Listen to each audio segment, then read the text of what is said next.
পুজো আসতে আর মাত্র কয়েকদিন, কম বেশি অনেকেই পুজোর কেনাকাটায় ব্যস্ত। বুধবার বৃষ্টির মধ্যে ধর্মতলার নিউ মার্কেটে ছিল মোটামুটি ভিড়ে ঠাসা, আর সেই ভিড়ের মাঝেই পৌঁছে গিয়েছিলেন অভিনেত্রী কৌশানী মুখোপাধ্যায়। পুজোর সেই ভিড় তখন ছত্রভঙ্গ হয়ে ক্রমশ কৌশানীর দিকে এগিয়ে এলো। কৌশানীর পরনে ছিল লাল শিফন শাড়ি আর কালো ব্লাউজ, খোলা চুল আর গলায় পান্নার হার। কৌশানীর মাথায় একজন ছাতা ধরেছিলেন ঠিকই, ভিড়ের ঠেলায় সেই ছাতা কি আর থাকে? যদিও কৌশানীকে ভিড়ের মধ্যেই ভিজে ভিজেই নাচতে হলো।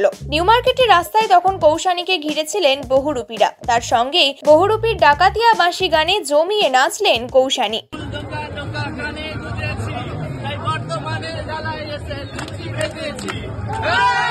বুধবার এই বৃষ্টি ভেজা রঙিন অনুষ্ঠানের মধ্য দিয়েই মুক্তি পেল বহুরূপীর এই গান, যে গানটি গেয়েছেন খোদ বহুরূপী ননীচোরা দাস বাহুল। এদিকে এই গানে কৌশানীর এই নাচ লেন্সবন্দি করার জন্যই বৃষ্টির মধ্যে মানুষের ভিড়ও উপচে পড়ল।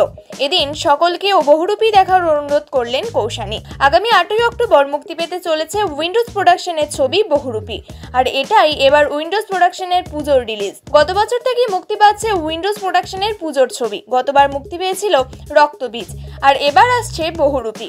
প্রত্যেকেরই ছবির প্রচারে নজর কাড়ে উইন্ডোজ প্রোডাকশন, এবার তার অন্যথা হচ্ছে না।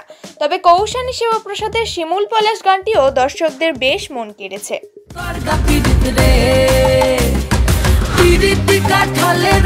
লাগলে পরে ছাড়ে না।